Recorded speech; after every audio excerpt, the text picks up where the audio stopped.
I don't believe in partial truth. I believe that there's either truth, and it's either all truth or it's all deceit. But he tells some things that, all right, well, you can eat from any fruit in the garden, he says, right? But he also lies. Satan attacks the character of a holy God. And that separates us from God. Here's the third reason that sin separates us. It misses God's mark for our lives. God puts out the plumb line. God puts the mark out there. And we miss the mark. That's the very definition of sin in the Greek is hamartia. It's an archery word. It just simply means that when there was an archery contest, there would be someone that would stand down by the target, and when someone drew their bow and shot the arrow, if they didn't hit the bullseye, the person would yell out, hamartia. We miss the mark.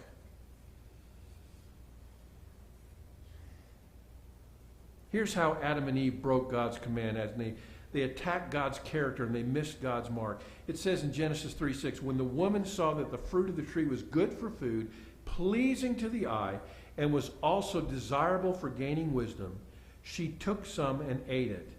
She also gave some to her husband who was with her, and he ate it. Can I just clarify something for you all? Some of you in here may think that Eve was the one that committed the original sin because she bit of the tree first. And so some people feel like the women are the ones that are the problems in life. I do not, Patty. Don't believe that. I don't believe that for a minute. Okay? Why? Because, you see, it was God that spoke to Adam, not Eve. He told to Adam, you can eat of any tree except the one in the middle, because if you do, you will surely die. And Adam was the one that told Eve. Okay? So Adam had the first-hand accounting of what was supposed to happen and not happen. And Eve got it second-hand from Adam, not from God, but from Adam. And so what happened was Eve succumbed to Satan's deception. She was deceived. Right? The serpent told her the wrong thing. She was deceived by God. But Adam? Adam succumbed to pure temptation because he knew it was wrong. Absolutely knew it from the words that God had spoken to him. See, Satan has 3 moves. Never forget this. There's 3 moves that we'll find Satan doing over and over and over again. There's 3 things. Ready? Number 1, he's a liar. He is the father of lies. He's going to lie to you. He's going to lie to me. He's going to lie about a circumstance, what's going on, what's happening, what you're supposed to be thinking about. Satan is always going to lie to us.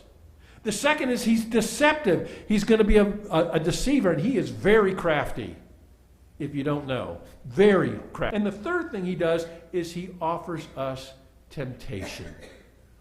Temptation. Those are the 3 moves of Satan, and you need to identify them in your own life. And he's in the world. He's all over the place. He's all the time trying to deceive us and lie to us and tempt us away from that relationship that God intended for us. 1 John 2:14 and 15 says, do not love the world or anything in the world. If anyone loves the world, love for the Father is not in them. And for everything in the world, the lust of the flesh. What are the temptations that you're facing today? What's gotten involved with online pornography? And like the forbidden fruit, it's within the arm's reach of every single one of us in this room. And maybe it's not porn. Maybe it's bitterness. Maybe you're bitter towards someone. Maybe you've been gossiping. Those 3 men in the back room, they were gossiping today. Weren't you gossiping, Paul? Weren't you guys? Yes, Tony. Confess your sins. I'm just sorry. I just had to do that. Maybe it's gossip. Maybe it's anger. Or maybe it's pride.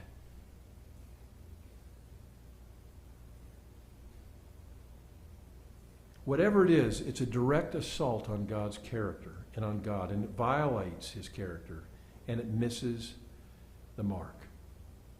And they leave it there.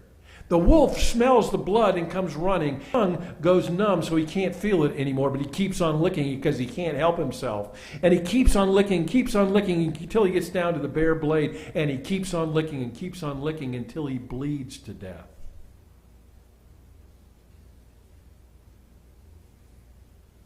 That is so much like what happens when we sin. Total depravity. It'll kill us unless God intervenes and changes the desires of our hearts. Ephesians 2, 1 and 2 says this: As for you, you were dead in your transgressions and sin, in which you used to live when you followed the ways of this world and of the ruler of the kingdom of the air. Imagine with me for just a moment, because we justify our sinful life all the time. Every one of us do. I want you to imagine I'm holding in my hand a nice tall glass, and you want to drink of it, don't you? You want to take a nice sip of this cool, beautiful water.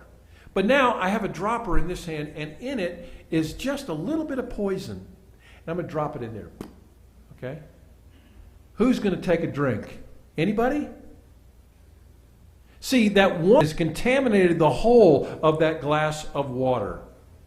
And see, that's what it's like when we justify our sin. We just put a little bit of poison in there. It's not okay. It will kill us. When Adam and Eve sinned, their sin problem became our generation after generation is in all of us. Some of you may look at me and say, that's just not fair.